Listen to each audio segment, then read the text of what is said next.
Maniacs. Rise and shine. Hey there, Hikemaniacs, and welcome to the Tattooed Rodents channel. Let's get some. Make sure you hit the old subscribe button. There we go. And smash that like.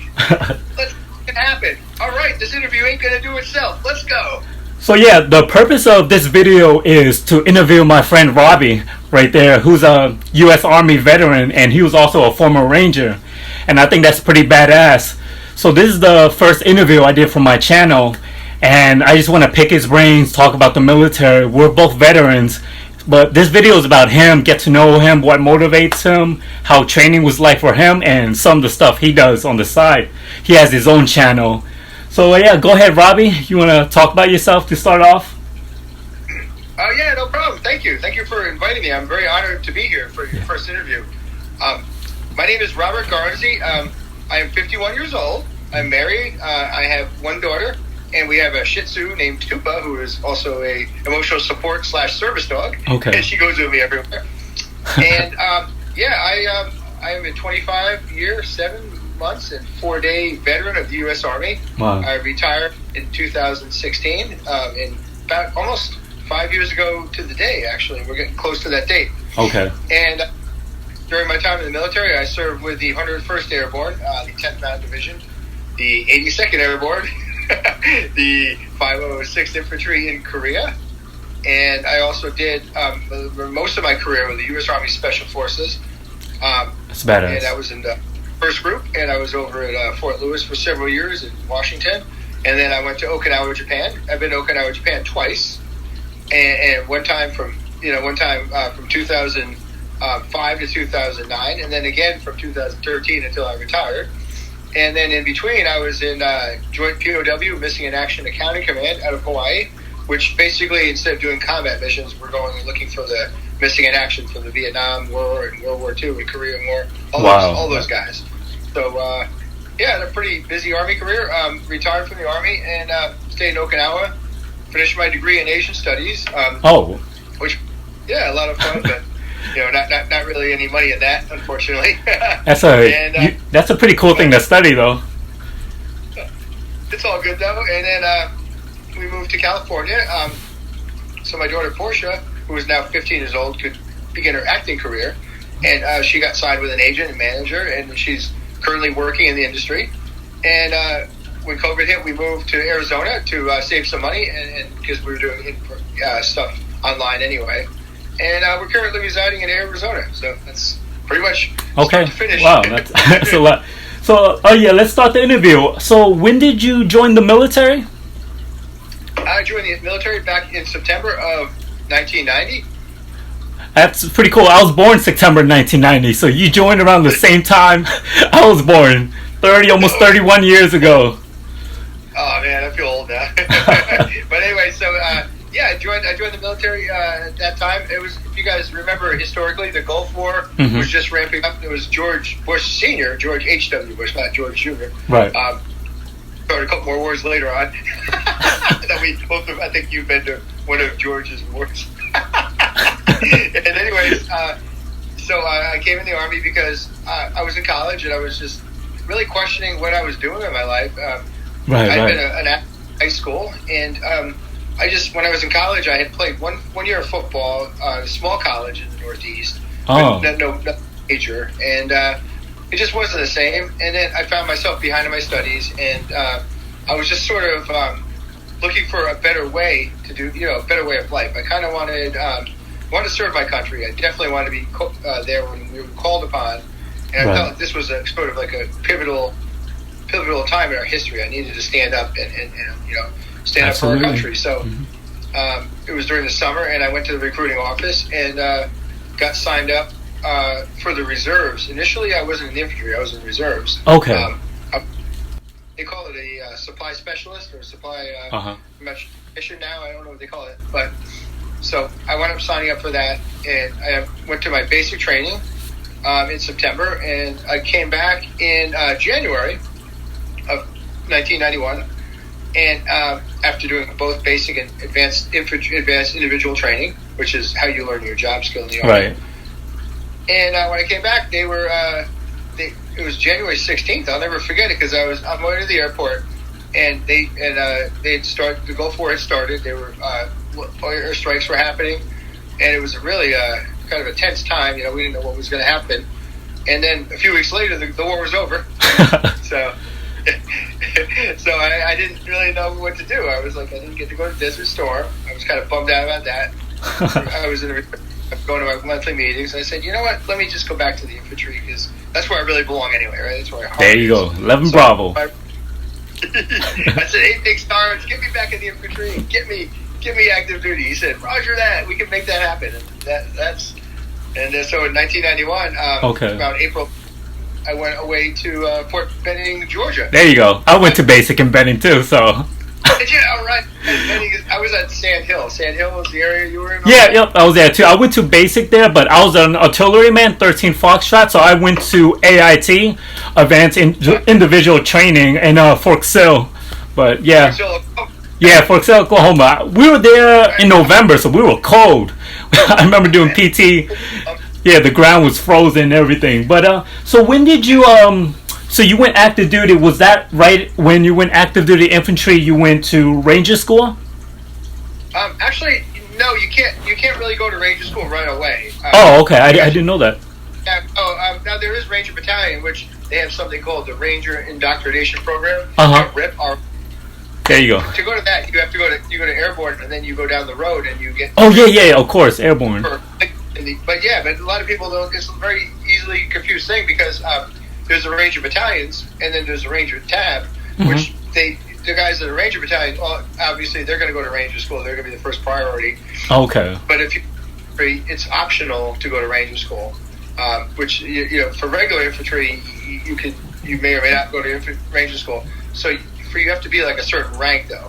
You have to move up through the ranks. You start as E1 obviously, and work your way up to E9, Sergeant Major, and you have to be at least an E4 or a spec to go to Ranger School, and you have to go through a prep course and be approved to go. Okay, so what rank were you when you went to Ranger School? Actually, I was a PFC my first time I went. So this is good. This is funny because this is all in the book. You guys, I can't wait till that book drops. Yeah, and I think you've already seen like. I read parts of it. It's funny. I love the way you describe different things, situations. So I can't wait till that drops. I'm definitely looking forward to that. I mean, it's a process, and I'm working on it every day almost. But it's going to take. I would say, if I had to estimate it, probably before the summer. I think by summer I should be because. Oh wow! You work on something, you find yourself digging deeper and trying to figure out where you stop digging, I guess. is a big challenge. Okay. So I was at E3, which you can get. I said earlier you had to be an E4, but you could be an E3 with a commander's approval. So I had been in my unit for not very long, actually. I'd only been in my unit for a few months, and this is my first time going to Ranger School, and I didn't make it the first time. Because I got injured. We were in the so I don't know if you guys to kind of give you an overview of the Ranger School. Maybe I should tell them the phases and stuff like that. Oh yeah, definitely make it easier for them to understand. Yeah, go. So for Ranger School, you got like the initial phase, which is at Fort Benning, Georgia. Then the second phase.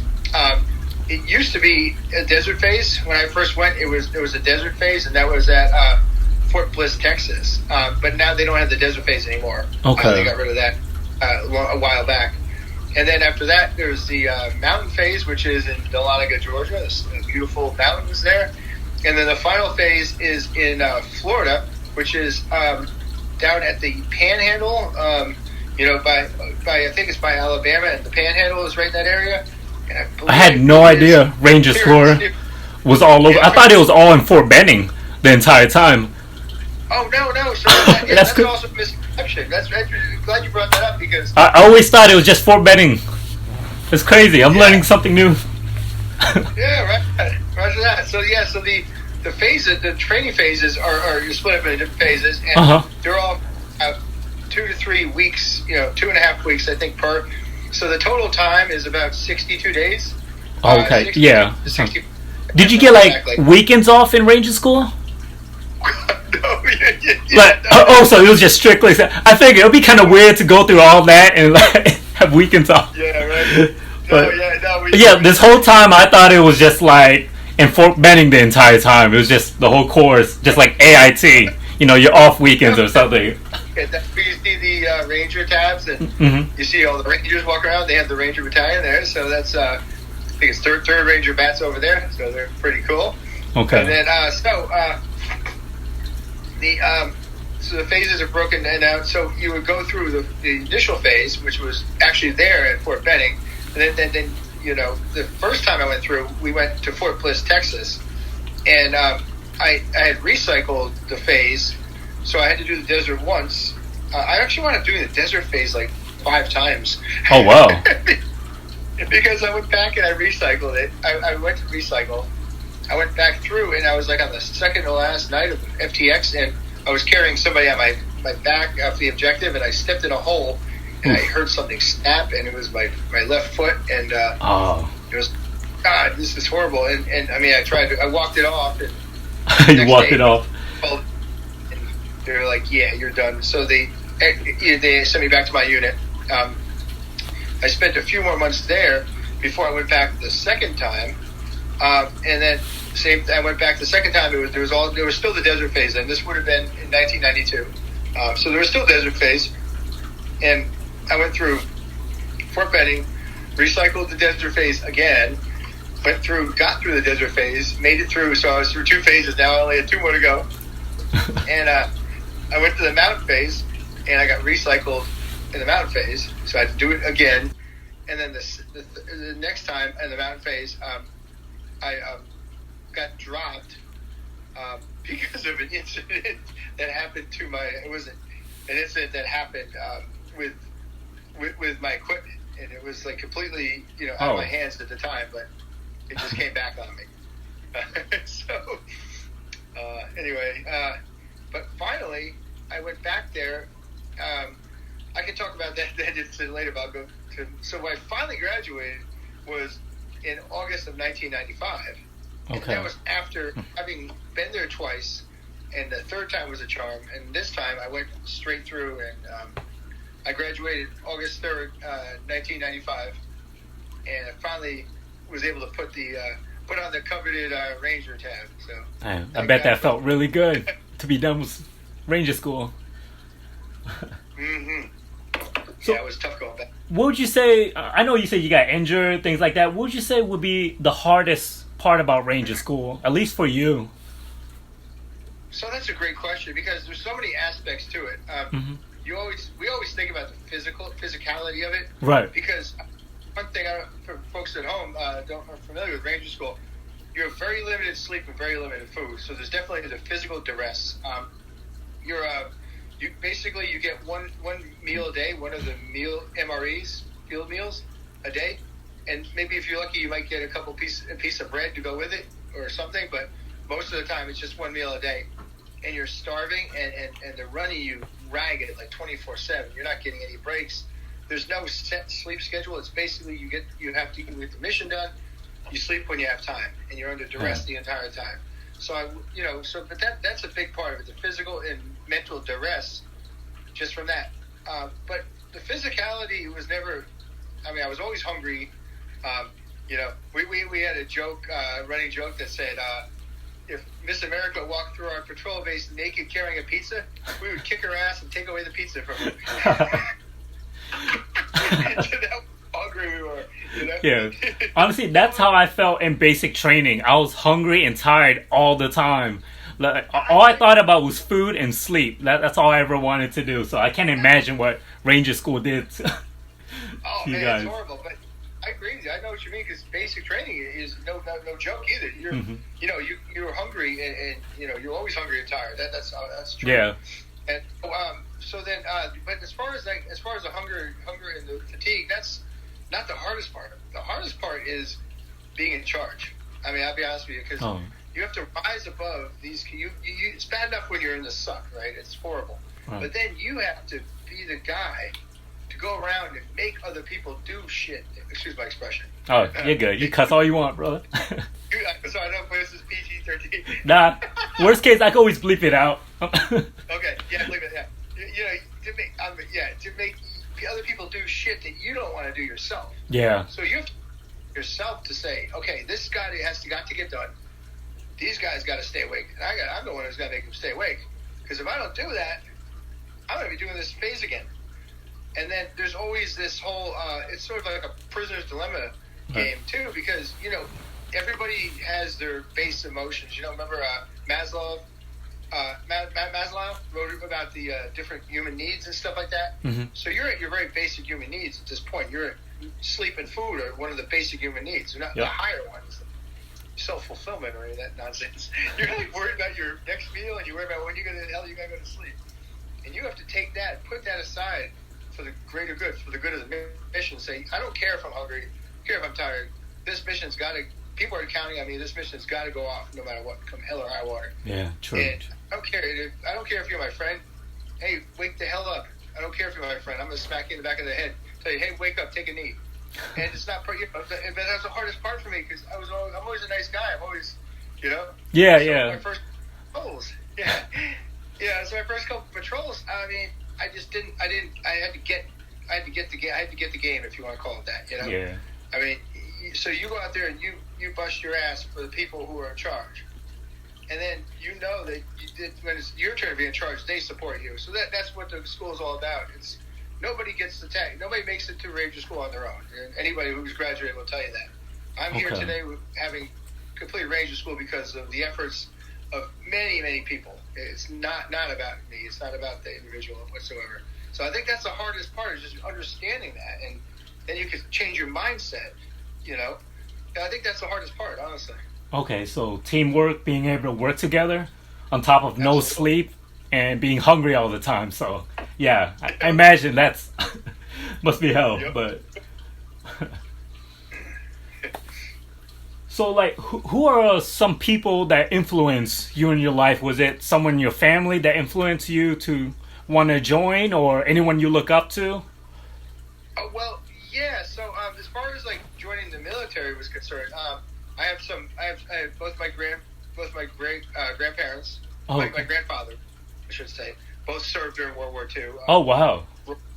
Yeah, Grandpa Robbie was in the Coast Guard, and Grandpa George served with the 82nd Airborne. He actually jumped into Normandy during the invasion of D-Day. Pretty badass. Yeah. And then, actually, I have a step-grandfather named Leo who was with the Marines.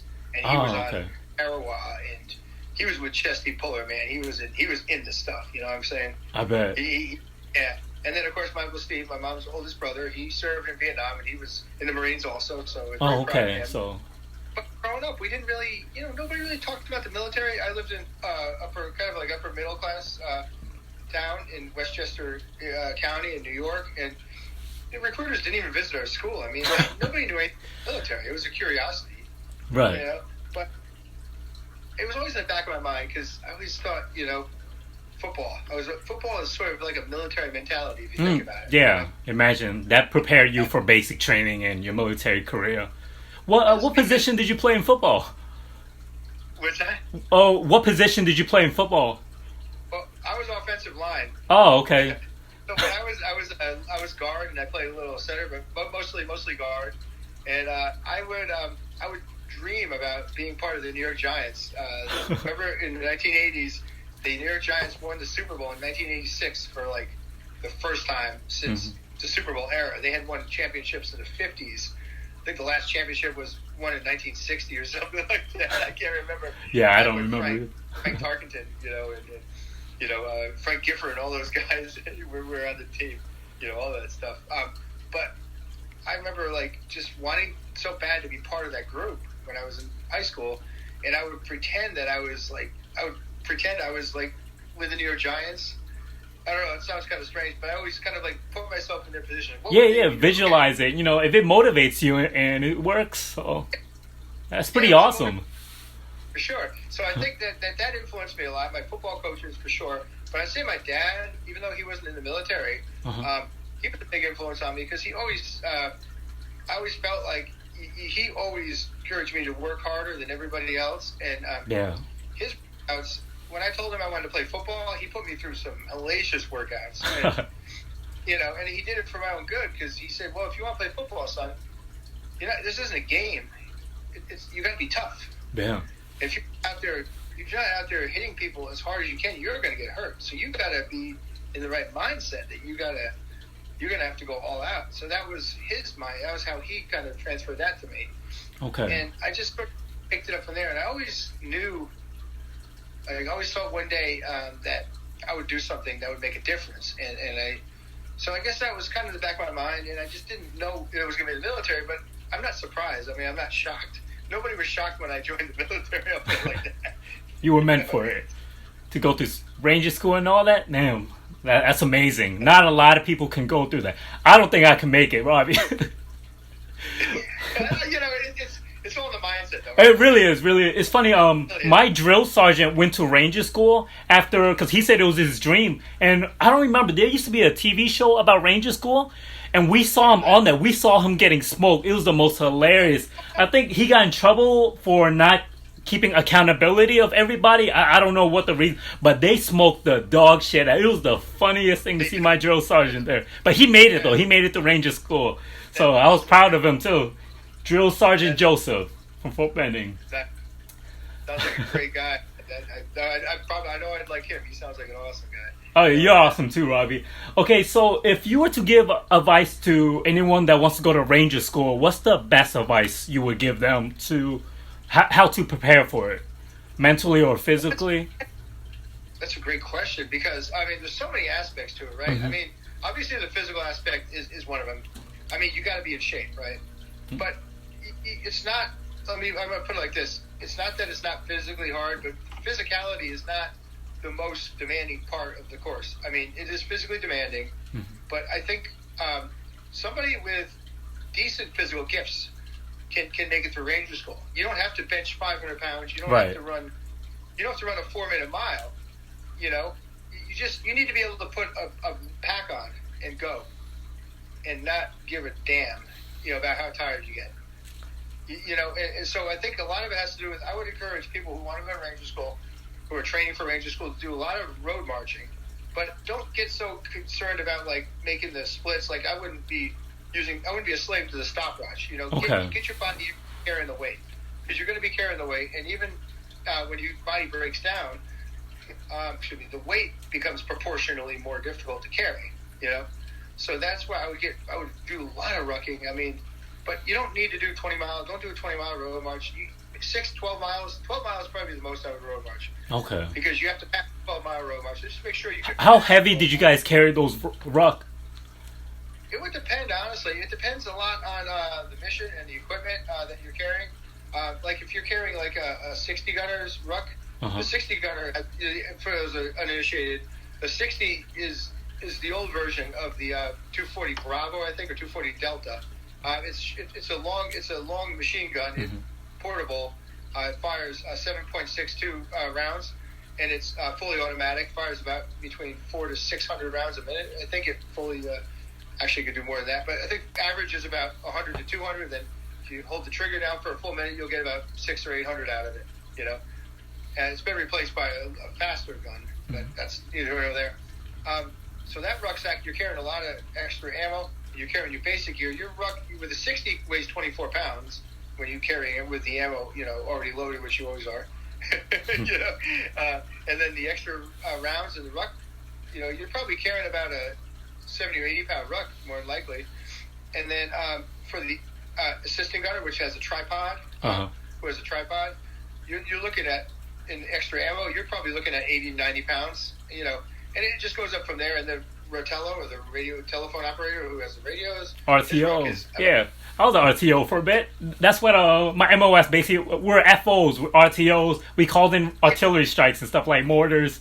We always had to carry that radio around. We had to follow the LT around. Yeah, you're following the LT around. The LT's carried his little, he's got his poncho liner and some couple of chow in his ruck, and he's running around. Hurry up, and you're like, "Oh, come on, sir. Where's my RTO?" And I had to keep up with him. Where's my RTO? Back here, sir. You're carrying like 20 pounds, so can you like slow down, please? He's got his football ruck, But yeah, right on. So, but that's the physical part is a big part of it. I also think like a lot of it has to do with mental. So I would study the operations orders, which for the uninitiated, basically telling you what you're going to do on the mission, right? It's going to tell you the 5 W's, where what, where, and all that stuff, all across the board. Who, what, where, when, why, and how, all those things. Definitely, yeah, good advice. So you need to be very well versed in the operation order, like how to control orders, and you also have to be well versed in your common tasks, because when you're in the field, you might be able to do something. Like, say you have a map and a compass, right? You're pretty good at land nav, but I would want to be really good at land nav, because when you get super tired, and that's when you start making mistakes. Being outside at nighttime, true. Yeah, and you got your definitely stay on top of that. You better be damn good at that, because otherwise you're going to be lost all night long. So, I would say the basic skill sets, the tasks, the physical part. But the really main thing, I'll tell you what, all this can be overcome. I mean, if you want it bad enough, I would argue that if you want it bad enough, and you can do it. And if you have anywhere else to be, and you don't want it badly enough, guess what? You're going to be there. You're not going to be at Ranger School. Right. We've always said that there's 1,000 reasons not to go, but there's only one reason to go. Right. And basically, you have to want it bad enough, just like anything in life. I remember when I left for basic training, I was meeting the new soldiers in Fort Benning. And so all these guys I met, they talked about, I'm going to go special forces, I'm going to do this and that. And they talked about it, but when basic training started, a lot of the ones that talked about, they all fell out. Or, they found fake excuse to not, or they threatened to commit suicide to get out of basic. That happened a lot. I don't know if you saw that in your military career. I saw a lot of guys, threaten the drill sergeant that they were going to, off themselves because they didn't want to continue with basic training. And those were some of the same guys that were just all talk, but when it comes down to doing it, they just weren't mentally ready. Because the military is a cultural shock for a lot of people, It really is. For sure. Yeah, now there's a lot of fake tough guys out there, and you're gonna find out who they are. Yeah, that's what we saw. Rambo, or saw who saw freaking First Blood Rambo. Or or nowadays just playing video games. The Call of Duty is a lot different than real life. Yeah, it's a lot different. A lot of mental. You have to want it bad enough. I like that. That's awesome.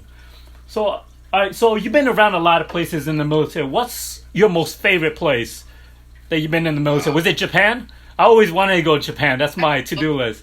I would tell you this much. I think my favorite place to be stationed is definitely, I think it's about even between Okinawa, Japan, and Hawaii. Hawaii, yeah. Places to be stationed, just as for your regular duty stations. I mean, if you ever, anybody who's out there thinking about joining the military, make sure you try to get one of those two places, And Korea wasn't bad. A lot of people talk, I don't want to go to Korea, it sucks. No, Korea was great, actually. I had a great time in Korea. Not great if you're married. It was, maybe now it's better. When I was there, it was an unaccompanied tour, and we were this close. We were right on the DMZ. I was just going to ask, were you by the DMZ? Yeah, we were. And we would do road marches, and we were, with our company. And it was all part of an IO campaign, because we would go out and do road marches, and we would stop and face out. And it was no particular reason, but it was to throw the North Koreans off, I think. Because they were like, there's American patrol. They'd be like, there's American patrol there. It would maybe keep them honest. But anyways, so those were two of the best places. My favorite TDY places, you know what, that would be a tough one, because obviously the Philippines is great because I have family there. My wife is from the Philippines. Oh, wow. Okay. Yeah. And also Thailand is a huge... I've been to Thailand. When I was in Iraq, I went to Thailand for R&R. I was 21 years old in Thailand. My first legal drink was in Thailand. Crazy experience. That is such a great place. The thing is, I speak the language. I learned it during Special Forces training. Oh, wow. So I can speak. So I can get on the phone with somebody in Thai or Filipino, and they don't think I'm American. They think I'm talking to one of their guys. That's crazy. Funny. I've been mistaken for a Thai or Filipino before. Wow. That's crazy. I didn't know that. So how many languages do you speak? I speak, actually, so in order of proficiency would be Thai and Tagalog would be pretty close to one another. Okay. I think Thai edge because I have more formal training, but depending if I'm in the Philippines more, I might be a little better at Tagalog. I also learned Lao, which is very similar to Thai. It just got a little different alphabet system, and a lot of the words are similar. But I can listen to a Lao broadcast, and I can understand that. In my mind, I have to think Thai and transfer it back over. Okay. And I also Cebuano, which is a dialect in the Philippines. Even though I mostly answer in Tagalog, if I speak to somebody from Cebu, I'm going to answer you in Tagalog. Even though you speak to Cebu to me, I'll be like, oh, okay, yeah, got it. Back in Tagalog. Because I just can't process it that fast to get the right pronunciations. But I can have a fluent conversation. That's pretty awesome. I would not expect that. I barely speak any. I'm Vietnamese, and I speak horrible Vietnamese. Vietnamese is a hard language. I heard that's one of the top 5 hardest languages, I think. Oh, I didn't know it was the top hardest. I always thought it would be like, Japanese or something like that. And Korean are up there for sure. Oh, Korean, yeah, okay. But mainly the reason Japanese and Korean are so hard is because they're not like any other languages.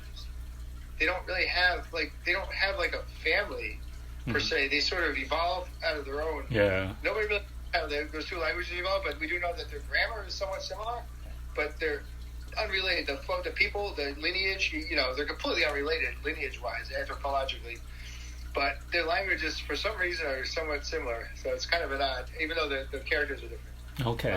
But I learned some Japanese, and actually my dog Tupa is from Japan, and she actually answers to Japanese commands. That's crazy cool, man. Yeah. Man, you did a lot of awesome stuff, man. Thanks. In your life. Okay, so here's a question. If you could have a conversation with your younger self, say high school age, what would you say to your younger self? Well, I mean, to me, I feel like part of the process is you have to go through certain things to learn. So I wouldn't want to divulge too much information. I wouldn't want to be like Biff in Back to the Future, be like, hey, the stock, he's gonna let the younger Robbie figure it out. Okay. He's like, has more money than Bill Gates and lives in a mansion with like lightning striking. It's all dark and everything. No, I wouldn't want to do that. But I would say that you need to look more at the big picture, and it's so easy when you're young to get like focused and just look at things through a straw. But I would say, to take a step back once in a while, look at the big picture, because there's a couple, I made mistakes that I ran my proverbial headlights a few times.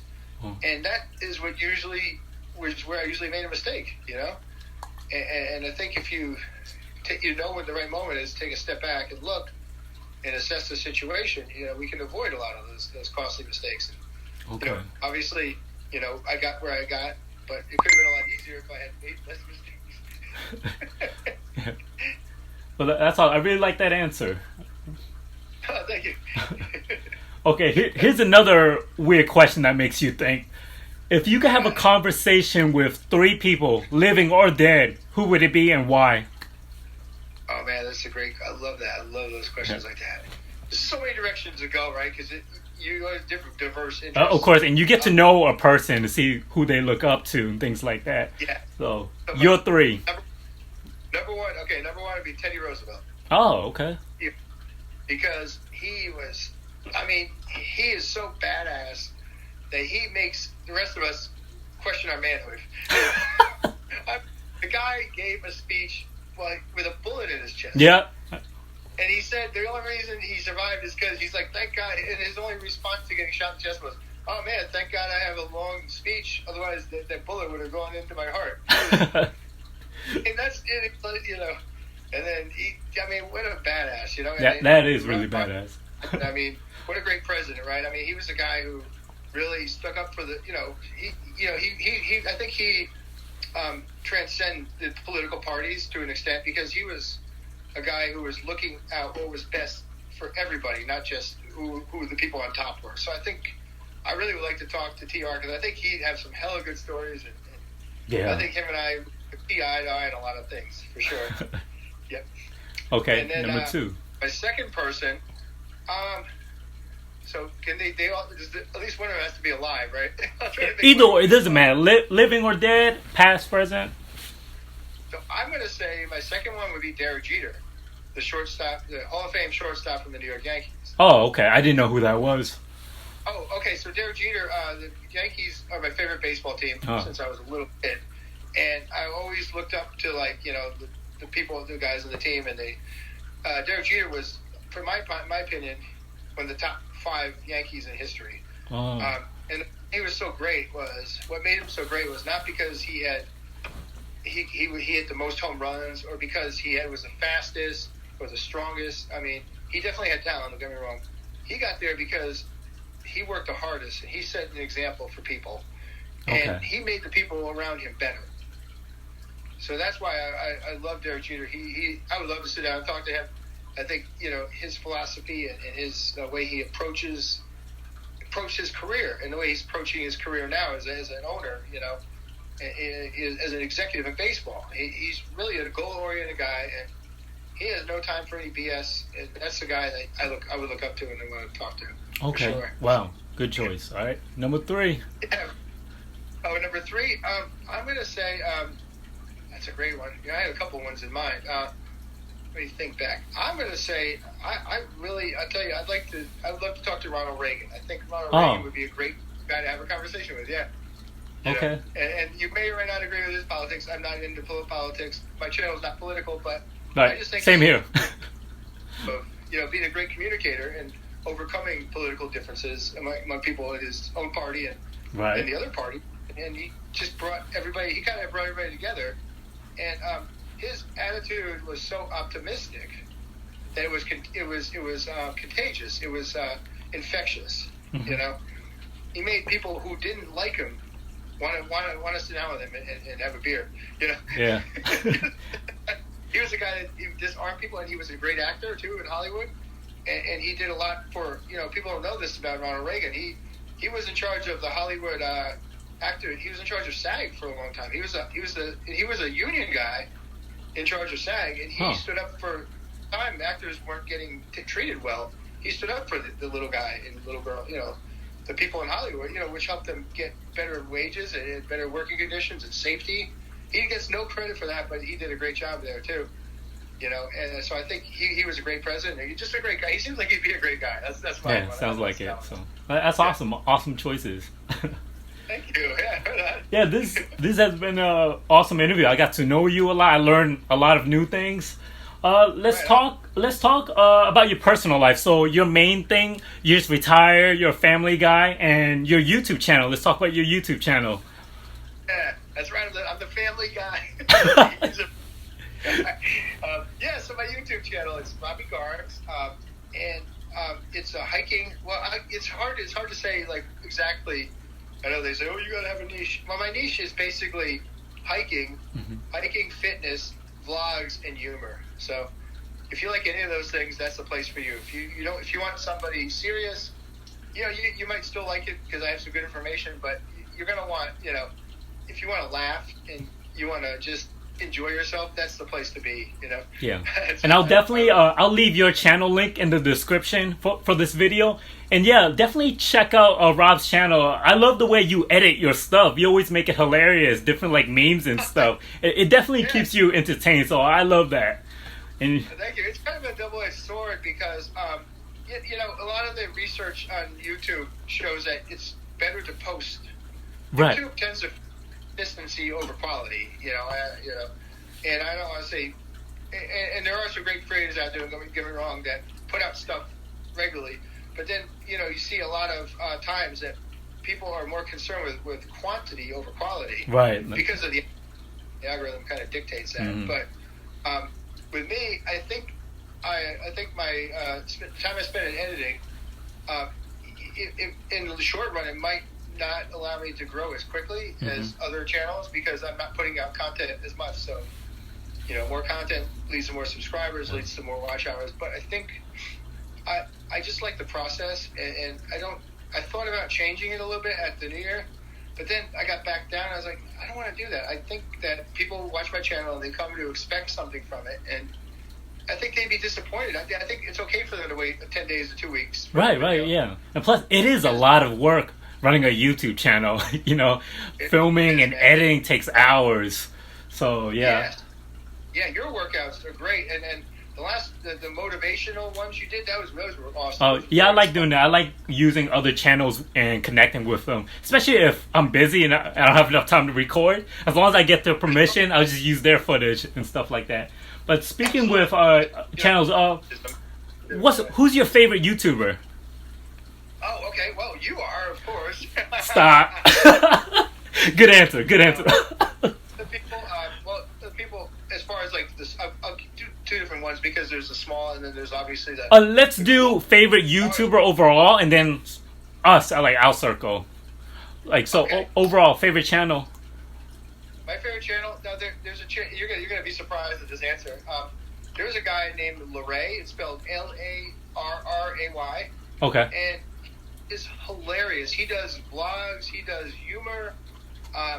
He does videos with his friends. And if you watch his videos, he inspired me to do a lot of my edits. Oh, that's pretty cool. I'll definitely. I'll look it up. I'll look him up. Funny now, but I'm nowhere near his level. I mean, he is light years ahead of anybody with editing. Right. I think. But so when I saw his channel, my daughter Portia is the one who got me interested in his channel, and it's so funny because she got to meet him. And the reason I'm saying he's my favorite because he is such a nice guy. He's in his 20s, you know. He's huge YouTube channel. He's got about 8 million subscribers, and he is so humble. Crazy. He sat down. We met him at the mall in Los Angeles. What do you call it? The Grove. Okay. Before, and it was like early 2020, and he met my daughter and me. And he was like, "Hi, Dad. How you doing? Nice to see you." And he's like, "Hey, are you Portia? Nice to meet you. Hey, you want to go to Starbucks and get some coffee?" And Wow. I was like, "Sure." So he went with my daughter, and I just followed behind them and let them go. That's pretty cool, man. Wow. And then a week later, he had a contest on his channel because a lot of kids on the channel are like between 11 and 16 Okay. that follow him. And he had a contest where you could go to Six Flags with him in California. Up in Santa Clarita, which is right near where we used to live. So my daughter didn't win, but she got invited by him, and her and a couple of friends went, and they spent the day with him. What? And some of his That's so cool. All day with him at the park, and it was just like such a dream come true. So I mean, he's gonna be my favorite. You know, he's always gonna be my favorite. Sounds like an awesome guy. For sure. As far as the smaller YouTubers, I mean, all the people who support me, God bless every one of those guys and girls. They are amazing. I mean, your channel is amazing. Majors, Anthony McLemore, he does really cool business stuff. Okay. He's really interesting. If you don't know him, he had a massive increase in subscribers because of his TikTok. So TikTok is like blowing up. TikTok is almost like YouTube Shorts, from what I noticed. That's why I guess YouTube Short is trying to compete with TikTok. Those short videos just go viral like that. It's crazy. Yeah. No, but the problem with the YouTube Shorts, and this is not a slam at anybody or anybody who likes to do them, is there's a couple of problems where they don't add to your watch hours, which True. Yeah, that's another thing. And the other issue with the Shorts is the reason people like TikTok is you don't have to worry about copyright. You can find music in the app, and you can use the music. In YouTube, if you try to use like Ariana Grande or Metallica, you're going to get instant. They won't even let you post the video, right? So I think that's where YouTube really can't, in my opinion, they can't compete with that until they loosen copyright restrictions. The fair use agreement has to be more broad to allow inclusion. I mean, that's just my opinion. I'm not an expert, but that's what I've seen from my experience with it. Yeah. Okay, so I know you go hiking a lot from your channel. What's the craziest thing that happened to you on your hike? I know you got lost in that one video I saw way back, but you ever run into like wild animals or anything? Or like crazy people? It happened a couple of times. On my first video, if you go way back on my channel, all the way back, and this was like before I really knew how to edit. This was just when I was experimenting with different software. I was using my PC, my Hewlett-Packard to edit, so I had a completely different program. Okay. On the same hike, I saw a snake and a cougar. The snake was right in the middle of the trail. In a cougar. Hey, how you doing? Yeah. And then I saw the cougar later, but unfortunately, I didn't get my camera up in time, which sucked. I wish I would have gotten it. I would have been so terrified. I wouldn't have cared about that camera. I would have just tried to get out of there. Yeah, right. The cougar was moving the other direction. Okay. So I got to follow. I was kind of following her a little bit. You crazy man. Wow. And then the other day, I saw. I think it's a coyote. Well, you'll see in my new video when it comes out in a couple weeks. A coyote. So I saw a coyote the other day. I was on St. Patrick's Day hiking, and I saw a coyote. And then what else? Well, yeah, like you said, the one video I got lost as hell because the trails. You know, you look at the trail map and it's just not. It's counterintuitive. You think you got to go one way, you need to go another way, and you're like, "What am I doing here? This is crazy." Wow. So that was, yeah. So mostly just getting lost, I think, and then also a few videos ago, I you know how like there's the mountain bikes, and so if I'm coming into like a narrow area with some rocks or something, I always yield to the bikes because they're going faster and they got to stop. So I tried to wave a guy. I was in front of a guy. He was coming up behind me. I got off the trail and I tried to wave him through. And instead of like going past me, this SOB just pulls up and he stops. And he just looks at me and he goes, "Hey." And I'm like, and you think it was in my video. You can see where I was like, dude. I put the music in it and I ran away. I was like getting scared by the guy. But it was just like really creepy. I'm like, why? Yeah. I'm not talking to you. Keep going. Yeah. That is pretty creepy. It was. I was like, is this guy gonna try to leave me out here in the middle of the woods or what? Well, you're a pretty fit guy, and with all your, training ranger skills, I know you can handle yourself if you ever need to. Oh, so. No worries. Yeah. But. Yeah. But yeah, this interview has been great. Got to know a lot about you, learned a lot. Thank you. To wrap it up, what's your top life advice or your favorite quote, either or? Well, let's see. My life best advice I give to anybody is whatever you're gonna do, whatever you want to do. I mean, don't let anybody tell you you can't do it. Right? I mean, I have literally 1,000 ideas a day. 999 out of them completely freaking suck, and I would never repeat to another human being. But that one idea, the one out of 1,000 is the winner. That's the one. So don't think just because you're not seeing the progress you want immediately and it's not instantly gratifying that you're failing. You only fail when you quit. True. Failure is a rung on a ladder. Okay, so I mean, if you think you're failing, but you're progressing and you're not failing. So don't give up. I mean, if you have a dream, and it doesn't matter, people who support you. There'll be people who support you, but there'll be people who will try to just be naysayers. And don't listen to the haters. Don't listen to the haters. Don't let them define you. Don't let anyone define who you are. You know who you are. You know what you're doing. You know where you're going. You define yourself. You make your own journey, and that's it. That's what I would say to everybody out there. That's awesome. I love that. Really do. Yeah. Well, anything else you want to add, Robbie? It has been a great interview. You talked about a lot of topics from the military life. It's amazing. I'd just like to say thank you very much for inviting me to be on your channel. And I wanted to go ahead and plug a video. I'm going to be having a video. Look at my clock there. I have a premiere of a video in about 30 minutes. Okay. Oh, wow. Yeah, this interview took a lot. I thought it was only going to be like a 15-minute interview, but, I just got so into it when you were talking. Definitely check that out. All right, that's all. I hope you guys got something out of this interview. I know I did. I learned a lot. And, yeah, that's about all. All right. Well, all right. Take care. Look forward to your video. All right, we're good. All right, brother. That's a wrap. Thanks, man. This interview it took longer than I thought, but it was really entertaining. Thank you. Yeah, I'm definitely check out your. All right, take care, buddy. All right, bye.